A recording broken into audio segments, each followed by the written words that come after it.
fio. Eu também tenho que perder 300 quilos. Ó, dinheiro no bolso. Deve estar dias ali que tá dobrando. Até lavei a calça com o que barbaridade, sabia? Ah, é, um trenzinho. Muito obrigada.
questão do desenvolvimento, crescimento e desenvolvimento dos bebês, certo? Então, falava da articulação, da regulação da obstetrícia, que não é uma coisa que acontece em Quaraí, a nível nacional, tá? O que acontece no sentido, chama-se a organização do estado e do município, tá?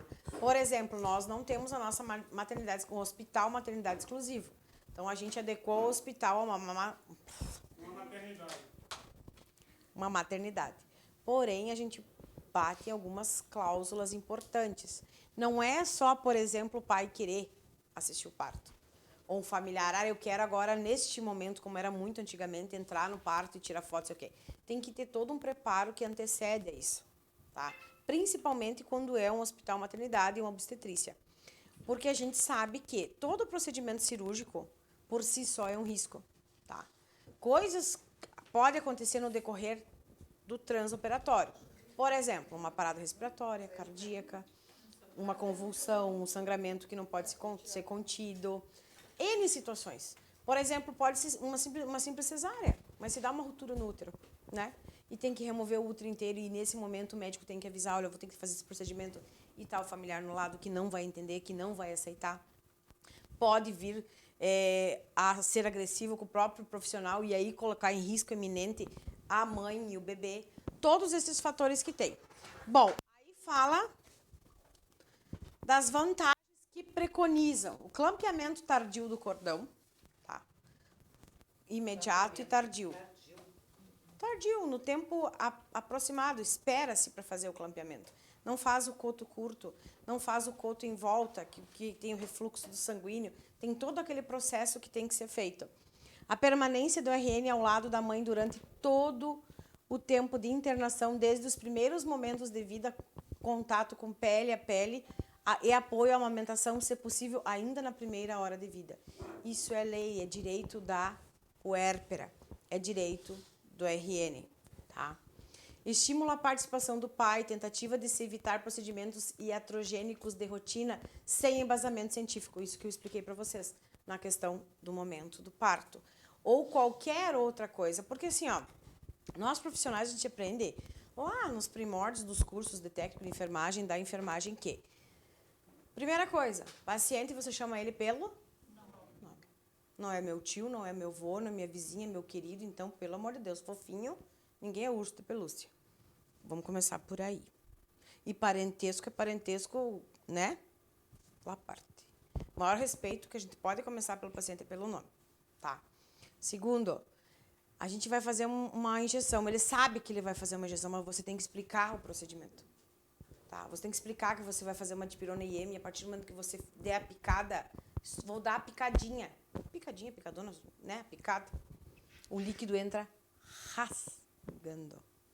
Você tem que explicar o que você está fazendo. Pode ser um simples curativo. Olha, eu vou colocar o soro agora. Ele, agora no inverno, principalmente, ele vai ser gelado. Ele vai ser frio. Exatamente. Claro que, às vezes, com o passar do tempo, a gente acaba bitolando essas situações. Mas isso é um dever nosso e direito do paciente saber. Um ganho de causa. Todo procedimento explicado, ele é mais simplificado. E se vocês não fizeram, vocês podem fazer o teste durante essa semana que vem a gente conversa. Desde uma simples injeção, um injetável, que você vai explicar, olha, agora eu vou dar a picadinha, o senhor vai sentir o líquido, ó. Lembra a história do cérebro? Quando você denota um comando, quando ele visualiza, o cérebro automaticamente se programa para a resposta para aquilo. Quando você vai dizer para o paciente, olha, agora vai o líquido, automaticamente ele vai saber que aquela dor, ele já vai estar. Principalmente quando ele não dá aquele tranco que te tira na parede.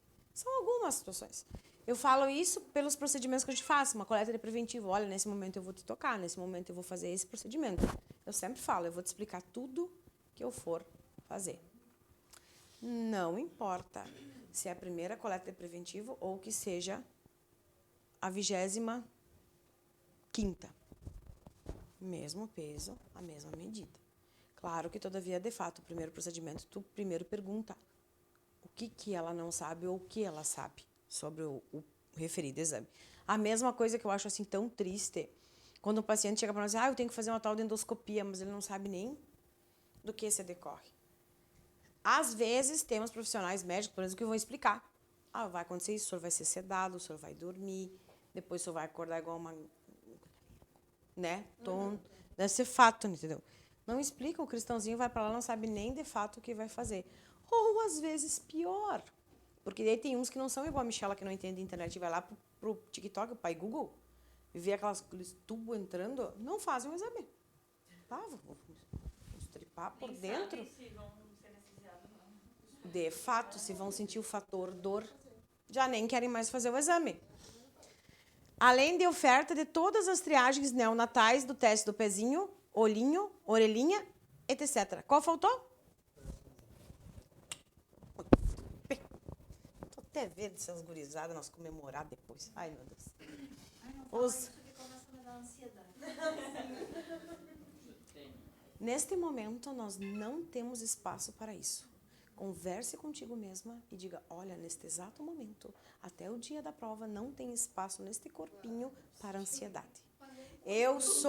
Nesse corpão, eu sou estudo, eu sou determinação, eu sou foco e persistência. Esta ansiedade tu manda lá para Artigas, depois tu traz de volta, depois quando tiverem que ver as provas, não sei o quê. Se qualquer problema, até minha prova não me conta. É. Eu fui abrir meu nome, se eu tinha, tava lá com o meu nome, já me deu um troço. Os recém-nascidos de risco, como os de baixo peso, os prematuros e aqueles que possuem agravos que mais frequentemente acarretem a morte, como asfixia ao nascer, problemas respiratórios e infecção, a proposta é um grande investimento nas maternidades de referência do país, para atendimento às gestantes e aos recém-nascidos de risco, no sentido de garantir leitos de UTI, unidade de cuidados intermediários e leitos canguru. Lembra que a gente falou tudo uma interligação, né? Se a gente vem fazendo o pré-natal corretamente, como tem que ser feito, a gente já tem um planejamento futuro. Se a gente sabe que tem uma paciente que já teve pré-eclâmpsia, se ela já começou com pré-eclâmpsia, que o bebê já tem, que a mãe já teve placenta prévia, que está com certo... Você sabe, um pré-natal de risco. Automaticamente, esse RN vai vir para nós. Com um parto prematuro, ou extremo, ou prematuro, todos esses riscos.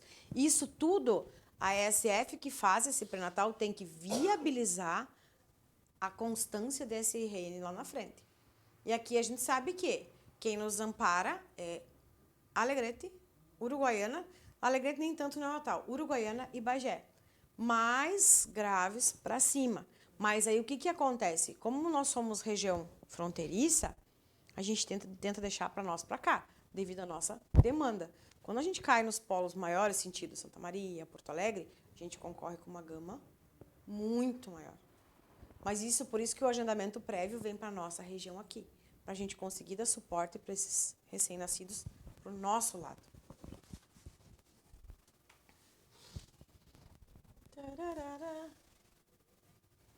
Os que não são de referência de atendimento de risco, a proposta é contratualização do processo de referência contra referência entre as maternidades das regiões metropolitanas envolvidas, com suporte de transporte neonatal para fazer a transferência dos pacientes.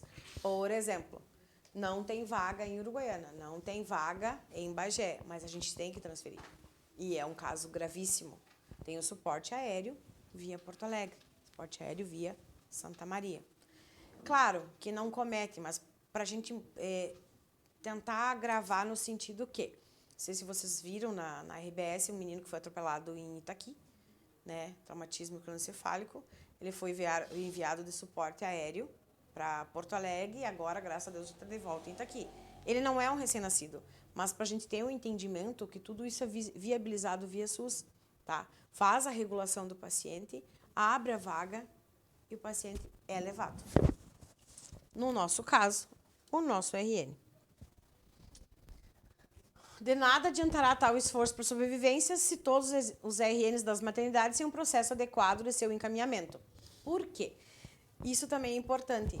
Teve um erro fatídico no setor de regulação de Porto Alegre, de um bebê para UTI, não sei se vocês viram também, que não sei o que fizeram, que abriram a vaga no sistema, sendo que o leito estava ocupado. A partir do momento que abre a vaga no sistema, a gente não fala com A, com B, com C. É o sistema e o regulador. Certo? Quando abriu a vaga, o regulador que estava esperando, automaticamente, rápido, depressa, é um risco, né? De vida do bebê. Vamos regular e vamos transferir. Tudo foi feito. Quando eles chegaram lá no hospital, não tinha leito. E a casa caiu. Tu entende? Então, tudo tem que ter uma organização. Não é eu vir e falar com o Tony. Ai, Tony, assim, uma vaga, não sei o quê. Não é assim que funciona. Né? Tanto que vocês que têm área hospitalar mais embasada, vocês sabem nos falar melhor, no sentido que, às vezes, são dias que ficam assim, ó, tentando intermitentemente, olha, precisamos de uma vaga, olha, sabe? Aquela situação assim, ó, que a gente fica literalmente entre a cruz e a espada, porque a gente não sabe, e ali a gente tá vendo às vezes aquele bebê, a gente vai perdendo, ou um paciente que seja adulto também, descompensando, mas não depende de nosso suporte aqui, depende dos outros que vão ter que regular ou não. A partir que regula, o paciente tem a aceitação da transferência dele, então ele vai ser encaminhado. Lembrando que tanto o paciente adulto, principalmente RN, não vai sem médico. Tá? Casos de UTI, outros casos, não tem como sair somente com o técnico de enfermagem e ou enfermeiro. Isto é a bibliografia que nos fala que não podemos fazer. Este processo se inicia na maternidade, então, bem orientada com a caderneta da criança, a mãe de cada bebê, já que a caderneta deve ser de roteiro e passaporte para o seguimento da criança em toda a sua linha de cuidado. Eu ia trazer para vocês, porque eu achei a minha caderneta dele. Inclusive tem meu pé bem estampado lá. Aí,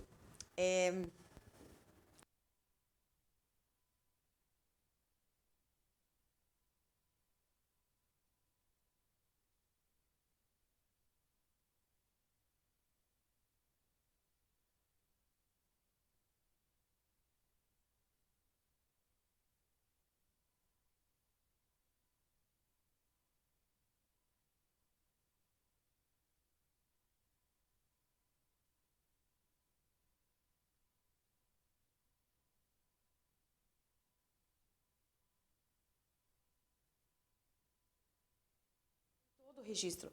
A maternidade é responsável por todo e qualquer procedimento. Daí eu vou puxar o gancho da situação de declaração de nascido vivo. Tá? O nosso trabalho, ele inicia como se dissesse um grão de areia. Lá, quando você acolhe aquela gestante lá no posto de saúde, quando é feito o acolhimento, quando é feito o vínculo. Por isso que eu falo a questão de ESF. Tem muitos que não gostam de trabalhar em ESF por causa desse condicionamento. Você acolhe aquela gestante e você trabalha com ela, gente, particularmente em torno de 8 meses. Tá? E não acaba ali. Porque ela vai, ela ganha bebê, ela volta para nós como uma propriedade e a gente vai acompanhar ela de outra maneira, então, como puérpera, depois com mulher em idade fértil, e vamos acompanhar o RN, vai indo, toda a puericultura, adolescência, certo? Por isso a importância da questão do nosso registro, por isso a importância da questão do nosso trabalho. Uma declaração de nascido vivo dá uma proporção gigantesca na hora do registro dessa criança. Tá? Por isso que muitas pessoas não gostam do questionamento de vacina e do questionamento de preencher papéis. Porque qualquer erro, qualquer situação, tu coloca tudo a perder. Certo?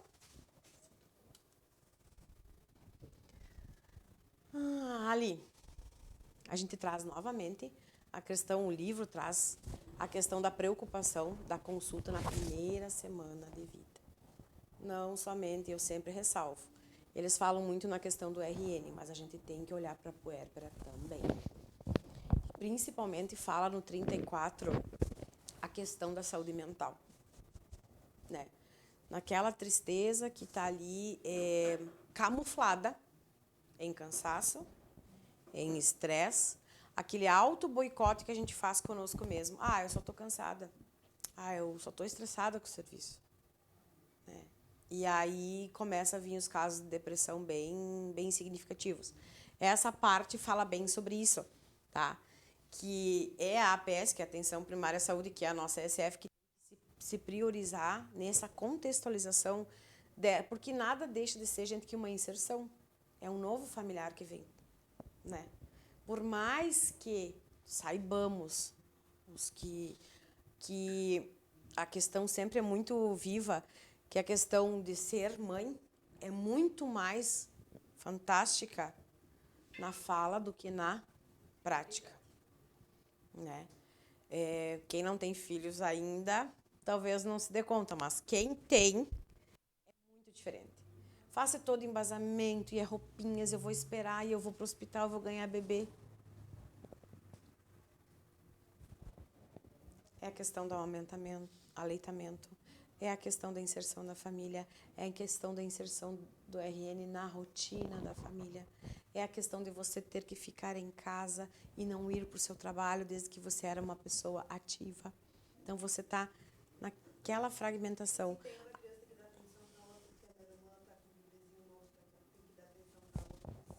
Outro condicionamento que abala muito a questão psicológica da puérpera é todos vão visitar o...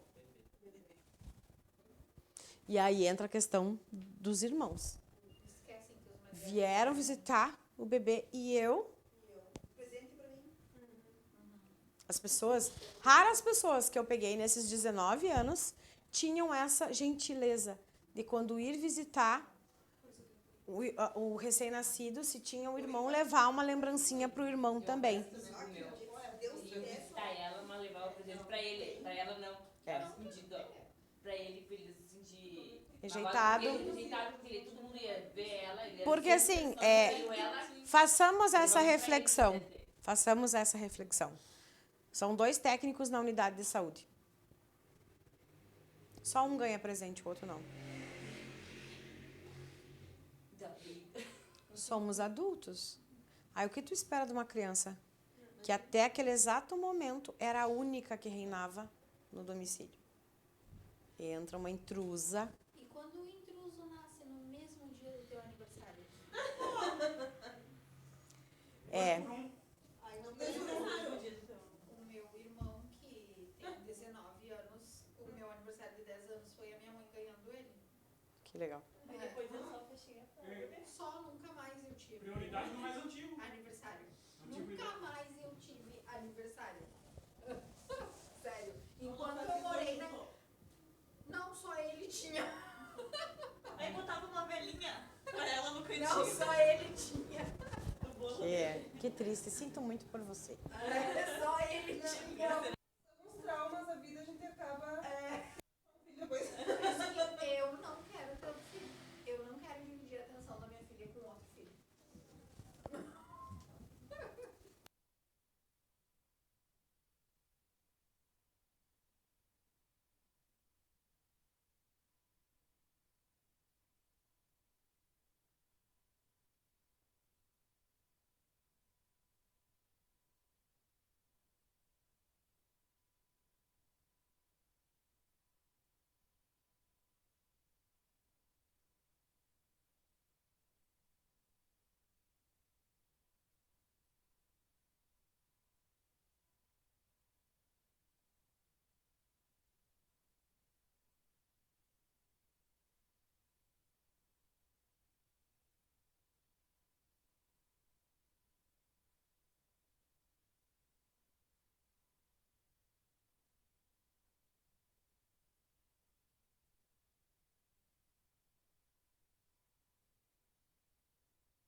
Bom, sugere-se garantir uma visita domiciliar do agente no caso. Se a equipe não pode ir, se a gestante não tem locomoção, primeiro o agente de saúde vai dar uma viabilizada, depois se agenda sempre conforme a rotina e a condicionamento dessa gestante. Não, ali fala a questão do agente de saúde, mas é que o agente de saúde ele tem que fazer a visitação. Mas acho que eles não vão perguntar especificadamente a gente, mas ali fala, PS, espera-se garantir uma visita domiciliar do agente comunitário de saúde. Não diz em que período. Cuidado. Diz do agente, mas não diz que tem que ser nos primeiros dias de vida. E às vezes não, É. né? Então, assim, a orientação com os cuidados, o que deixa bem claro nessa parte é que tanto o agente de saúde, quanto o médico, quanto o enfermeiro, quanto o técnico, todos têm a corresponsabilidade de orientar tanto a mãe a questão dos cuidados pós-parto e cuidados com o RN. Não, mas elas geralmente sabem que tem que voltar. Sim. Todas sabem bem. Automaticamente, quando elas vão para o hospital, a gente já faz essa ponte para que retornem para nós, né? Sim. Elas vão todas. Ó, se possível, oportunizando tudo para uma mesma data de consulta para ambos, mãe e recém-nascido. Por que a gente faz isso? Porque você vai dificultar se tu pode facilitar. A mãe vem para você no 5º dia do bebê. Aí tu vai mandar ela voltar lá no 10º dia? Faz essa situação de coordenação de trabalho, organização de trabalho. Qualquer coisa, se é uma puérpera, uma família social, né, desorganizada ou com alguma situação particular que a gente conhece, né, você encaminha o agente de saúde, ele vai lá, faz uma prévia visita, colhe as informações que tu necessita e tenta agendar para o mesmo dia. De preferência até para a nossa questão da cesariana, que é muito importante, porque às vezes a questão é muito clássica, não se faz mais curativo. Própria puérpera, faça o curativo, faça a higienização, lembrando que primeira cesárea é uma reconstrução tecidual, certo? E um processo cicatricial. Segunda cesárea é outra situação à parte. Ai, vamos tirar com 7 dias. Vamos avaliar no 7º dia. Vamos ver como que tá essa situação. Se é uma pessoa, tipo, né, aqui, cai por cima, esquece que tem que levantar a alçada, né? Não é a mesma conjuntura do fato. Então, todo esse trabalho a gente tem que fazer, né? Olha, provavelmente vamos avaliar no 7º dia. Vamos ver como é que tá a situação. Aí vocês podem observar com a experiência de vocês, toda a primeira sutura tem uma contextualização. A segunda tem outra. E por aí vai.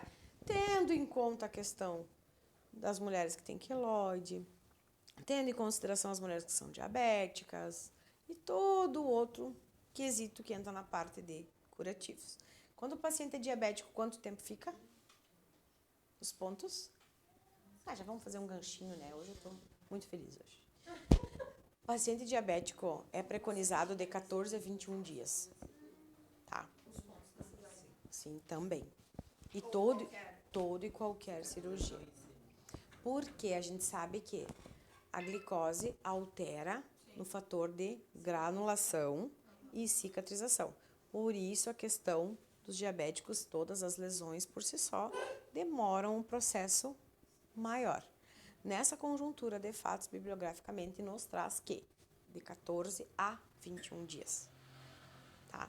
Se perguntarem, remove com tanto 7 dias? Não. 10 dias? Não. 14 dias tem uma prévia avaliação, logo após tu vai ver se tu pode. Tem, às vezes, questões que duram mais tempo. Sim, também. Incluindo que nós temos aquela mescla daquela gestante que teve diabetes gestacional e pode ainda ficar um resquício até 60 dias, conforme for essa gestante, para a gente saber o ápice se ela vai permanecer diabética ou não. Então, esse cuidado... mas agora eu já não tenho mais. Não, mas neste momento, a gente tem que cuidar para ver como que tu vai ficar para frente. Tem todo esse acompanhamento. Bom, se possível, na mesma data, estimulando a presença do pai sempre que possível. Apoio ao aleitamento materno, imunizações, coleta de sangue para o teste do pezinho e todos os outros testezinhos.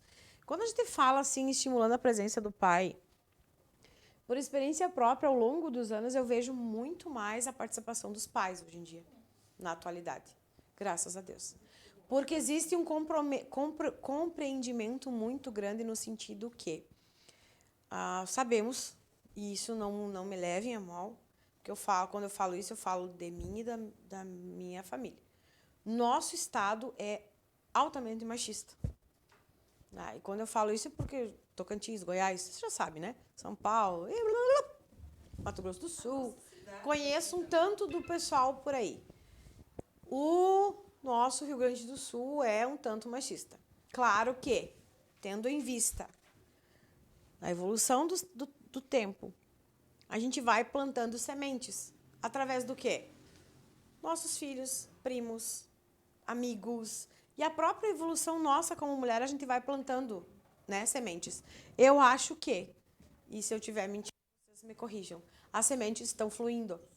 Que os homens estão vindo, os pais estão vindo, eles vêm na consulta pré-natal, eles vêm acompanhar, eles vêm trazer... Entram junto para ver, eles vêm acompanhar durante a vacina. Tem muitos pais que vêm trazer, vão o casal para o posto, mas a mãe fica sentada e o pai é que vai levar, ou vai levar para o teste do pezinho. Isso é assim, de suma importância. Falando isso no sentido do quê? Na época do meu finado vô sentava à mesa e só mexia o garfo, porque a finada avó servia ele, né? Só faltava fazer assim, ou balançar o sininho. Literalmente. Então, com o passar da evolução do tempo, isso vai passando de geração. Tipo, então, o finado pai tinha um resquício bem importante disso, que já foi se perdendo. Meu irmão já perdeu boa parte, né? Deu. E aí, tu vai transformando. Cabe a nós também falar que ele tem o direito de participar. E a gente tem que pensar nisso numa conjuntura de fatos importante para essa puérpera.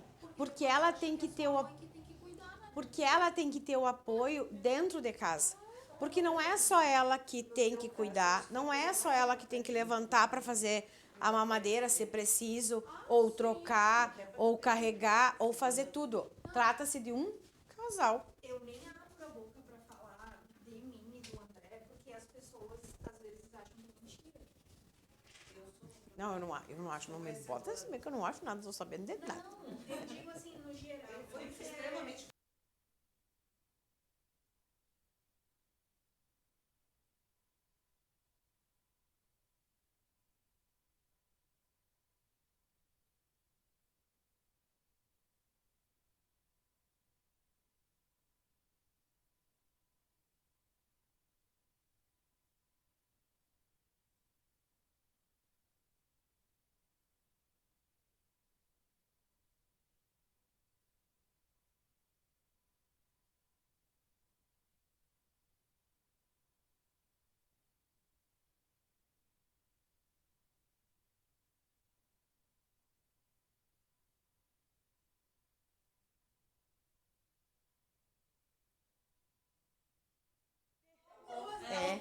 Depois, até a criança completar 2 anos, o objetivo é o acompanhamento cuidadoso do crescimento e do desenvolvimento.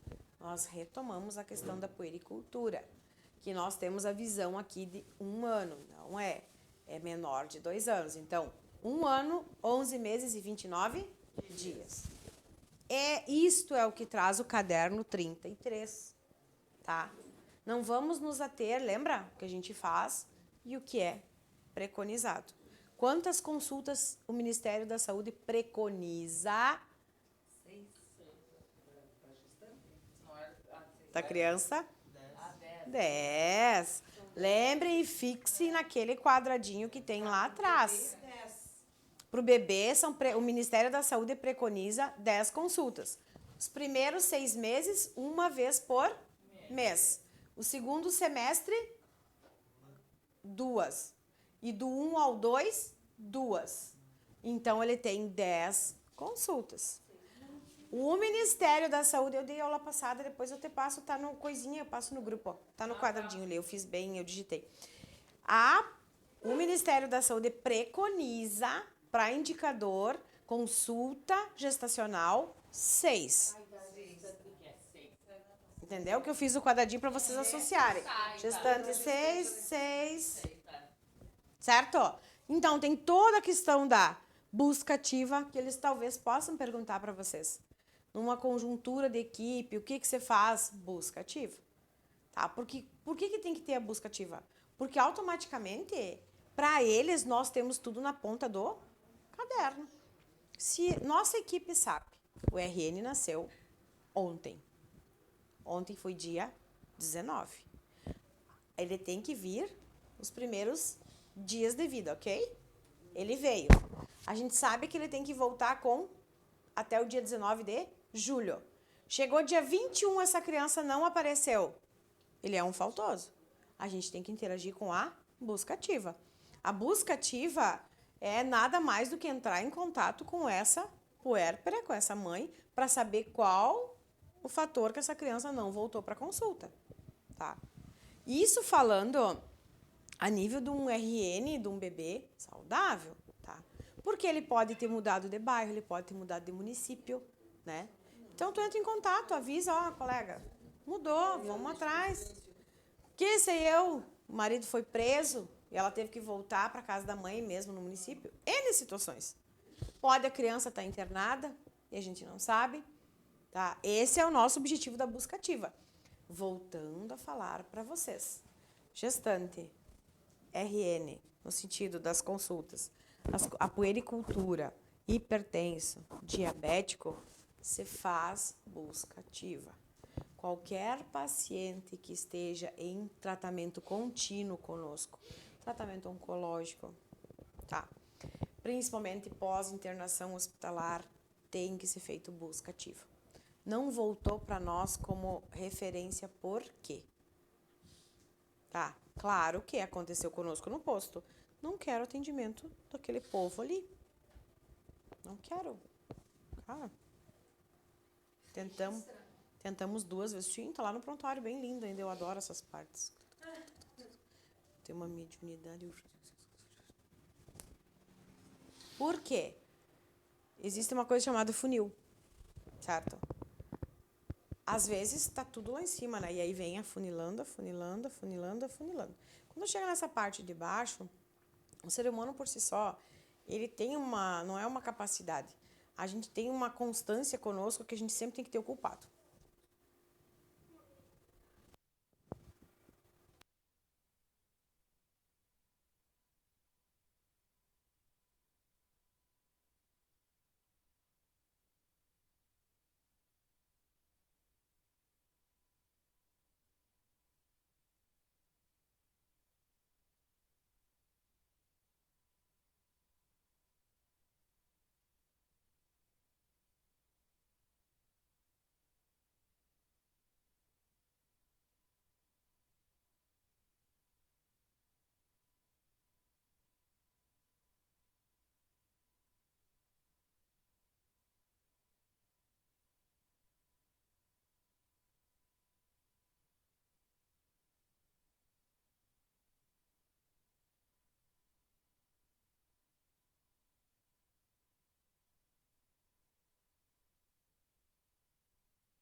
Porque vão dizer, tá, então a paciente não veio, mas e o que tu como profissional fez?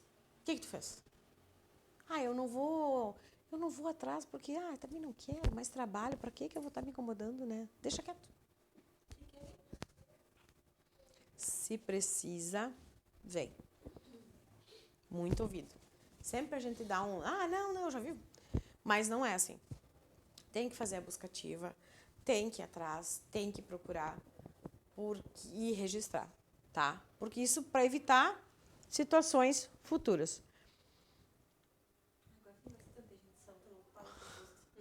Com um olhar biopsicossocial, não só para a criança, mas também para as condições do contexto de saúde e de vida de sua mãe e família. Que nem a gente falou antes.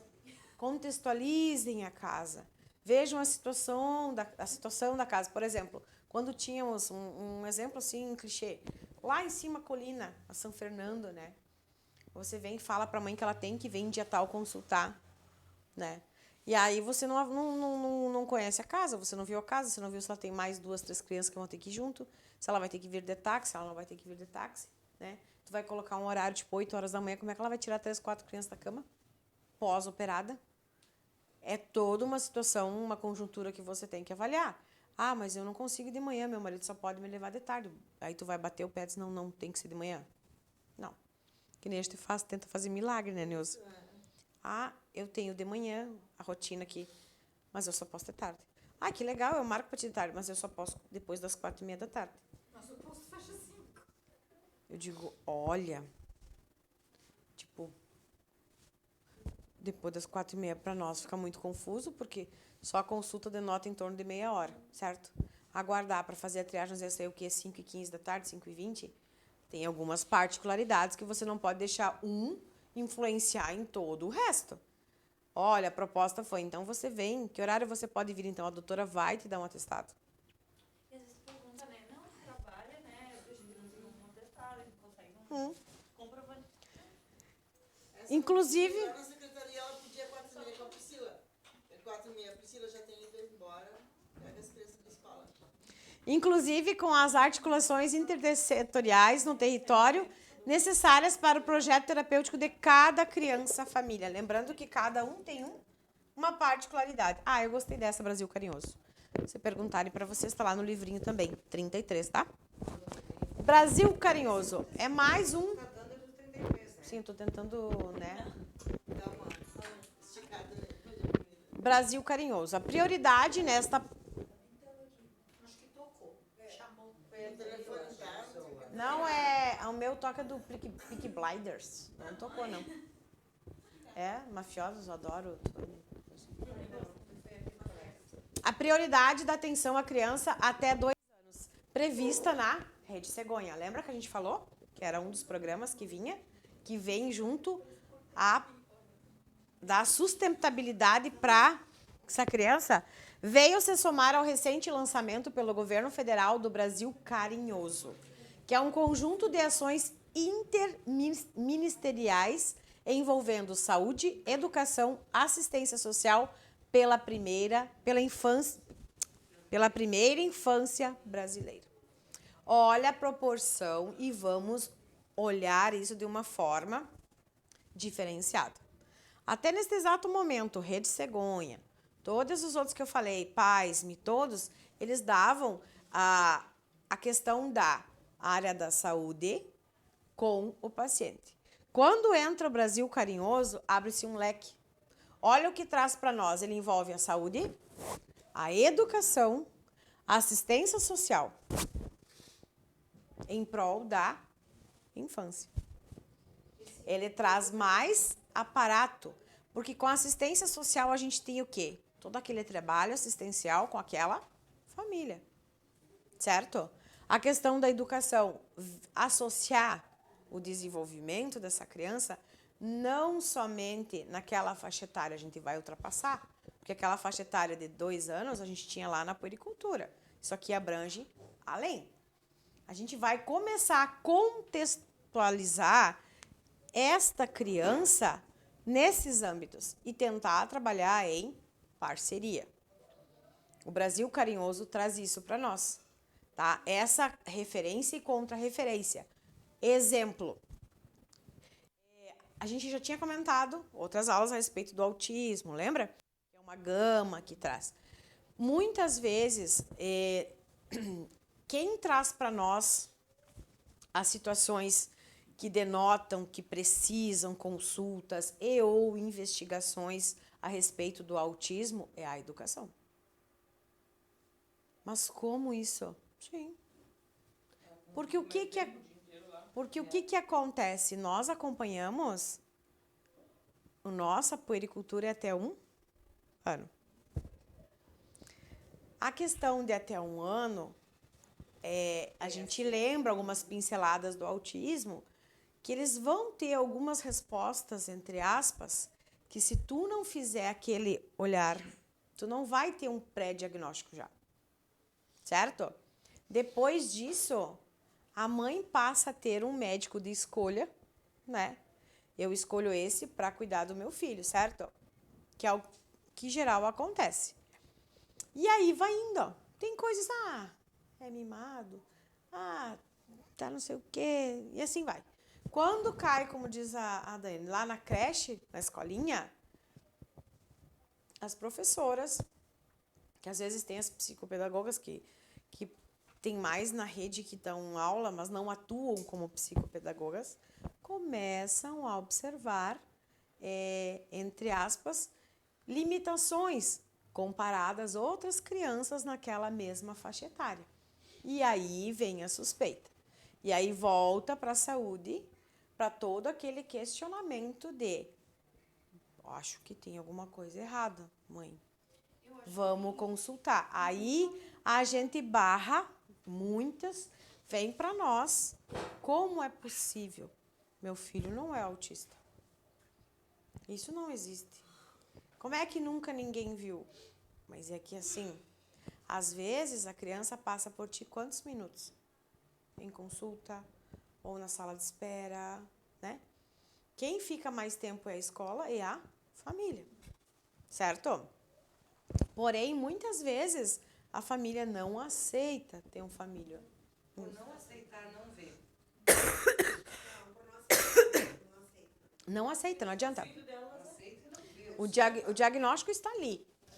Mas mesmo com o diagnóstico, não tem aceitação. Às vezes fica até tardio, né? Esse Brasil carinhoso tá valendo de vez em quando.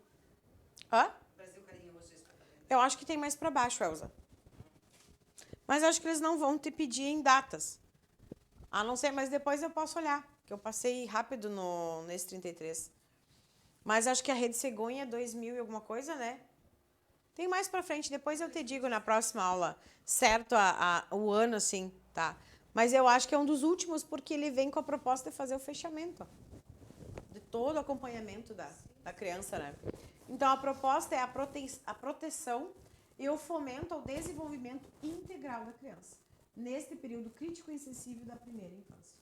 São todos os traumas, todas as situações que acometem o quê? A vida futura.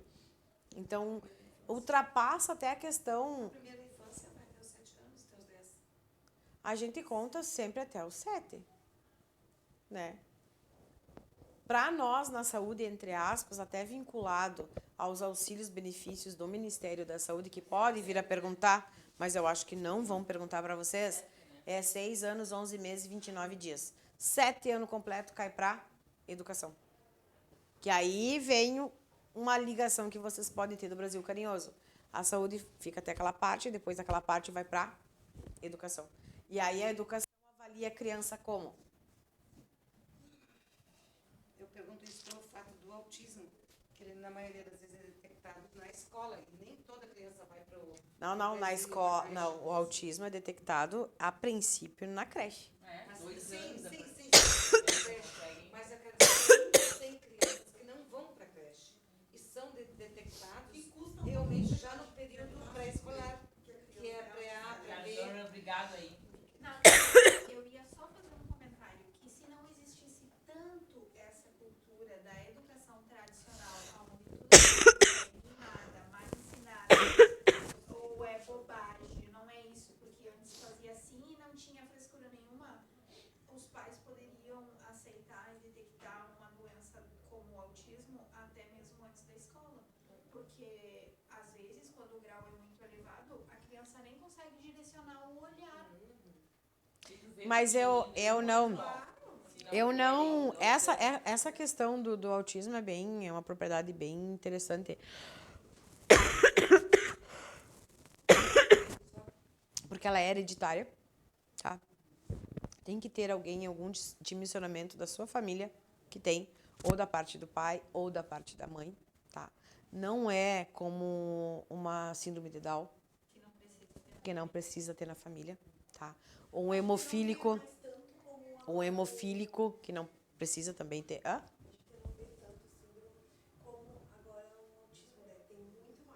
Sim, mas o que me preocupa no sentido assim, a Cássia trouxe a situação importante que O autista grave, ele é facilmente detectado. A minha preocupação são esses graus de autismo no sentido do leve. Que aí, quantas crianças foram tratadas com... Como mimado. Não. Ritalina, risperidona, bom, e pedem os pais, né? Déficit de atenção, E taca eles.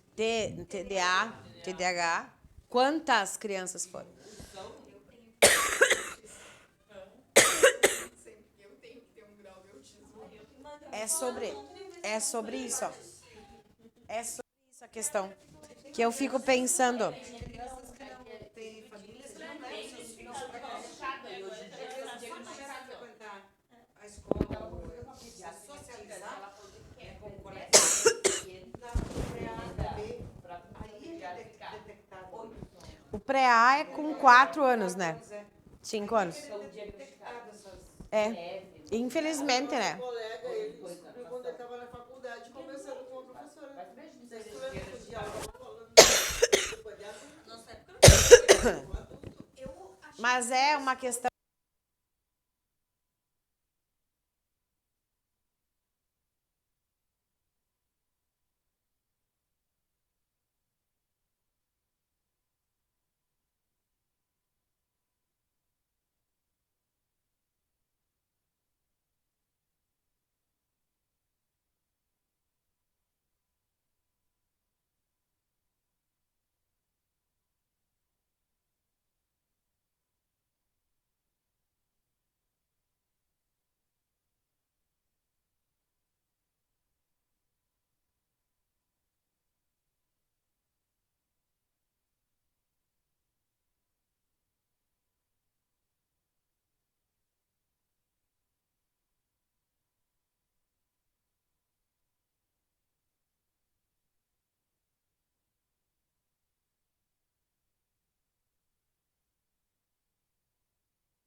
Epidemiológicas vivenciadas pelo país nas últimas décadas, como já citada, progressiva melhoria no índice de mortalidade infantil. Isso eles podem perguntar para vocês.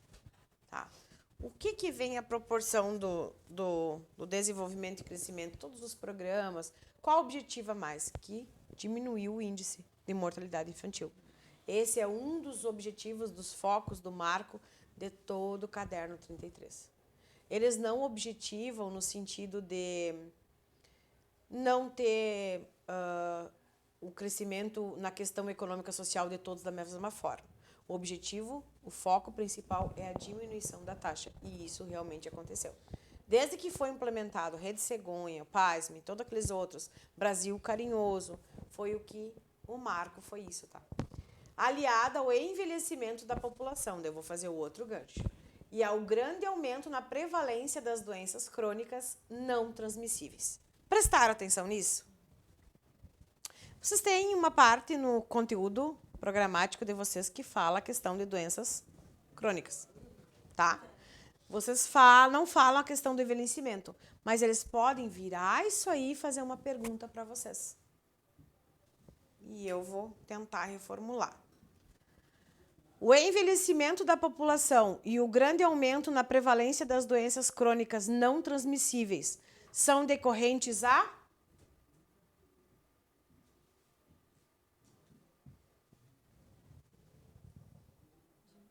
diminuição do índice de mortalidade infantil. Estava pensando na tua pergunta. Entende? Parece, mas só esse textinho. Não, esse textinho pode dizer muito para vocês. Porque vai cair questões de doenças crônicas. Então, eu vou fazer o gancho para a questão do envelhecimento. Certo? Quando a gente vem com toda a evolução que temos hoje, e aí a gente fala não somente na questão tecnológica, nisso ou naquilo, podemos pensar, porque fala em décadas, né? Então, vamos pensar tipo uns 10 anos atrás, né? A questão oncológica, né? a questão da disponibilidade de exames, a questão da disponibilidade do tratamento. Tudo que a gente envolve na questão de prevenção à saúde, a gente joga para uma ajuda aí, porque essa palavra é longevidade. O paciente que morreria há umas 6 décadas atrás, com um marco assim, de 55 anos, vamos dar um exemplo, hoje, na nossa contextualização, vai ter 80 anos. Agora que eu te entendi. Entenderam? Tá? Quando trabalhamos nesse sentido, na questão da mortalidade infantil, o que era para ser um marco 0 vai ter uma longe maior. Porque a gente está ofertando mais qualidade de vida. E, em consequência, a gente traz também a questão das doenças cronificadas. Então, a pergunta eu fiz para vocês. O envelhecimento da população e as doenças crônicas estão associadas a esse condicionamento. É uma progressão. Tá? Por isso, quando pedem para vocês a questão do tratamento paliativo, por que muito a gente fala hoje de tratamento paliativo? Porque além do diagnóstico já, a gente ainda tem um prognóstico. E a gente ainda dá uma sobrevida mais naquele prognóstico pelo tratamento paliativo. Nunca vou me esquecer, um dia uma paciente veio, que a mãe estava, né? Alzheimer, estágio 4. Não, estágio 4. Mas assim, ainda conseguia alimentar a mãe com uma mamadeira, né? Coisa. Surgiu o questionamento. Né? O médico trabalhava comigo, não trabalha mais. Vamos passar uma sonda, né? Não vamos deixar, como a gente sempre tem o costume de falar, vamos deixar morrer a míngua, com sede, com fome. Categoricamente ela respondeu, não. Mas por que não? É um sistema assim, de hemoaula e cinema, que vai assim, vai assado, isso aqui. Ela disse, não, isso não vai ajudar minha mãe. Ela falou com essas palavras. Isso só vai prolongar o sofrimento da minha mãe. E o assunto encerrou ali.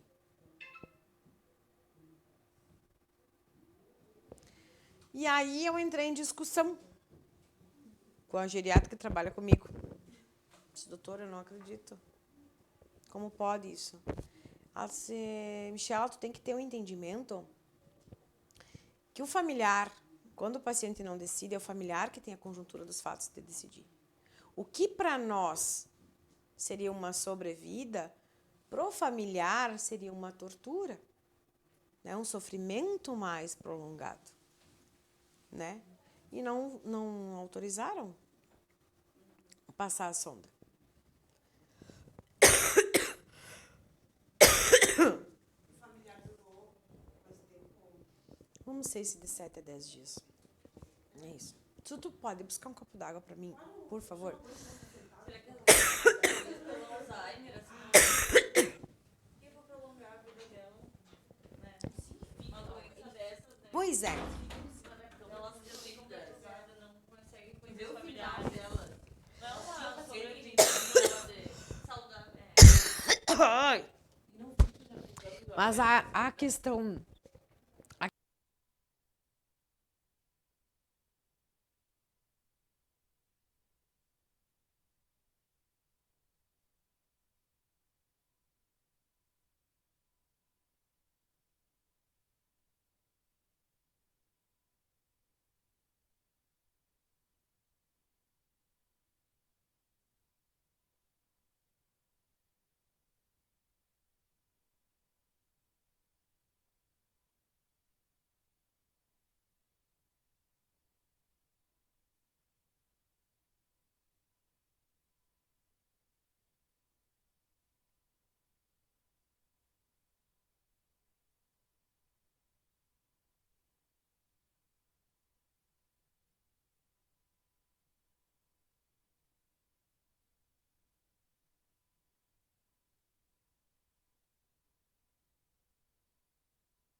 Desliguei agora. Ainda bem que as tosses não apareceram. Você tá morrendo. Pode evoluir conforme o paciente, a família, a questão financeira, tudo que envolve. O que eu tenho visto, isso não é um estudo, é uma questão de observar. Os pacientes hoje em dia, de uma atualidade de uns 2 anos para cá, os que mais estão desenvolvimento Alzheimer, são os mais ativos. Sabe aquele idoso que trabalhou, aquele homem adulto que trabalhou toda a vida, aquela mulher que cuidou da casa sozinha? Claro que lembrando que Alzheimer é hereditário. Minha avó faleceu aos 90 anos com Alzheimer. E ela começou aos 65. 90 anos. A minha tia mais velha, com 80 anos, está com Alzheimer. Está evoluindo muito mais rápido do que a finada avó. Olhando essa conjuntura, a finada avó, ela tinha um lugar particular, no sentido que ela ficou sempre na mesma casa com a minha tia, todos esses anos. Ela não mudou de cidade. Ela não, entre aspas, ela foi para casa da tia, ali ela ficou. Não mudou de rotina. Exatamente. Acredito eu. Entendeu? Enquanto que a minha tia, sozinha no caso, cuidava do filho. O filho faleceu agora, um tempo atrás, que morava com ela. O tio sempre viajando, então ela não tinha um loco, tu entende? Porque a gente sabe que o que mais judia do Alzheimer é a perca da memória recente. Se eu peguei essa água, eu não sei se eu bebi essa água, eu tenho a sensação de conforto, de saciedade, mas eu não sei se eu bebi essa água, se essa água é minha. É isso, bem sobre isso. Né? Que aí começa a questão até de se alimentar, não sabe se alimentou ou se não se alimentou. E ele grava alguns trechos de memória regressa, tá? Um lugar que ele tinha aqui que era muito importante, uma compra que ele tinha que fazer que era muito importante, algumas coisas nesse sentido. Lembrando que não existe exame que vá diagnosticar o Alzheimer. O diagnóstico de Alzheimer é feito por exclusão. Exclusão. Aí vem o clínico, mas por exclusão. Por que exclusão? O paciente vai vir para o médico e o médico vai fazer toda uma entre aspas, entrevista. Trabalha quantas horas por dia, Tantos? Quantas horas de noite de sono tu tem? Tu fuma? Tu bebe socialmente, não socialmente? Qual o teu lazer? Tem alguém na tua família com Alzheimer? Aí ele vai por exclusão, vai excluindo. Porque até então o físico não tem o que a gente avaliar. A não ser uma situação que aconteceu comigo, um paciente que eu achei que ele estava meio estranho, que eu conheço há mais de 11 anos. 11 anos, que é 12 que eu tô aqui, né? Ainda comentei com os colegas, digo, olha, eu acho que seu fulano não tá legal, não. Não sei se era na época de vocês. Sério, eu digo, não tá legal, ele tá diferente. Ele tá vindo aqui todo dia, com a mesma... O médico pediu para verificar a pressão, mas de novo, já verificou, e sabe? Até que um dia ele foi fazer um eletro, e aí a esposa dele foi atrás dele, assim, como é que foi, ligou, que ele colocou o tênis da filha e foi fazer o eletro. E a filha tinha que trabalhar e não achava o tênis. Aquilo ali foi um marco. Eu digo, ó, se ligue. Tá aí. Dito e feito, ele tá num estágio, assim, bem avançado. Ainda 2 para 3. Mas já não pode mais dirigir, já não... Sabe? Mas deram de conta porque ele trocou só. Isso.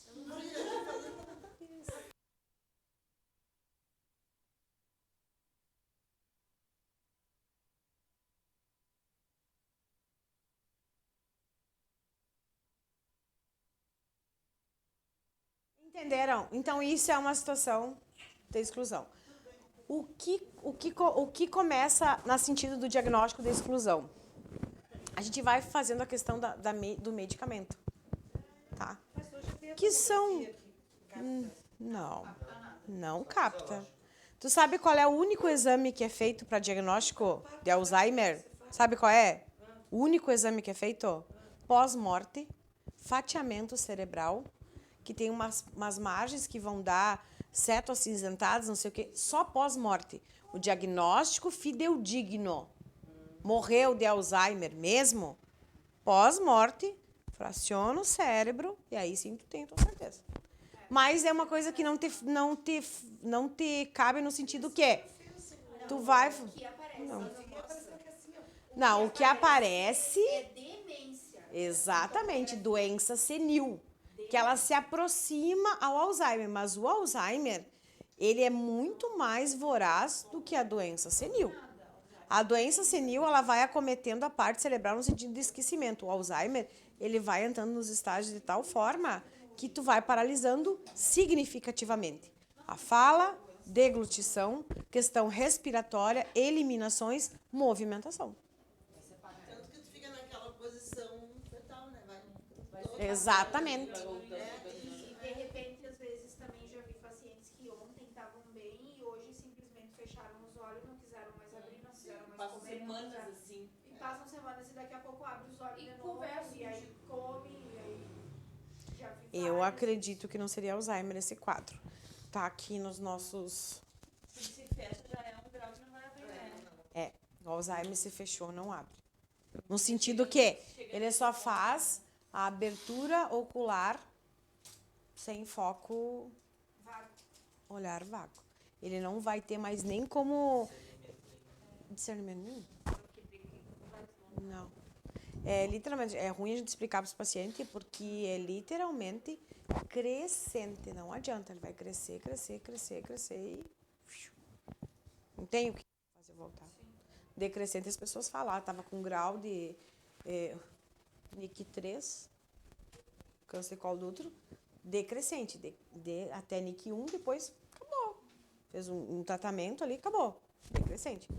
Essas doenças crônicas, elas vão numa consternância crescente. E por isso que a gente fala crônica, que vai se cronificando, vai piorando, vai agregando e vai indo. A questão do Alzheimer é um pouco mais particular no sentido que as medicações são quetiapina, memantina, donepezila e por aí vai. Mas nem sempre o paciente responde da mesma forma. Até tu conseguir, às vezes, adequar uma quetiapina, às vezes tu conseguir adequar a memantina de uma forma que tu não cede o paciente, né? Aí é toda aquela conjuntura de fatos. Aí tu chegar para uma família, porque assim, ó, tanto autismo quanto Alzheimer, são coisas assim gritantes na conjuntura da família do paciente. Porque esfacela a família, é todo um... As pessoas de fora, às vezes, assim, ai, que linda é a mãe do autista, ela tem força. Não é assim. Eu acho que a gente tem que ter um olhar um pouco diferenciado, porque nós não temos um paciente. Literalmente é toda a família. Um pouco diferente no sentido... mas é assim, diferente no sentido de ter um paciente com câncer. Tu tem duas saídas, certo? O paciente vai tratar e vai sair, ou ele não tem tratamento, ou vai tratar e vai a óbito. Acabou.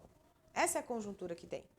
A gente sabe que o paciente oncológico ele vai ter químio, ele vai ter rádio, vai ter caídas pós-químio, vai ter caídas pós-rádio e por aí vai, entendeu? Mas é aquele momento.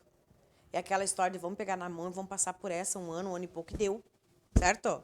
E aí a gente vai ver o que vai dar. Quando a gente fala em Alzheimer, quando a gente já se foi, meu Deus. Quando a gente se fala em Alzheimer e autismo, você tem que trabalhar constantemente com esta família. Porque literalmente é todo dia, toda hora, é tudo. E ainda às vezes o Alzheimer evolui rápido e pode acontecer óbito. Mas não. O autismo é da criança. Nós tivemos, toda. Nós tivemos paciente com Alzheimer que ela durou 3 anos e pouco. Foi, né, Elza? 3 anos e pouco? A Elza não lembra, a Nilza. 3 anos e pouco, né?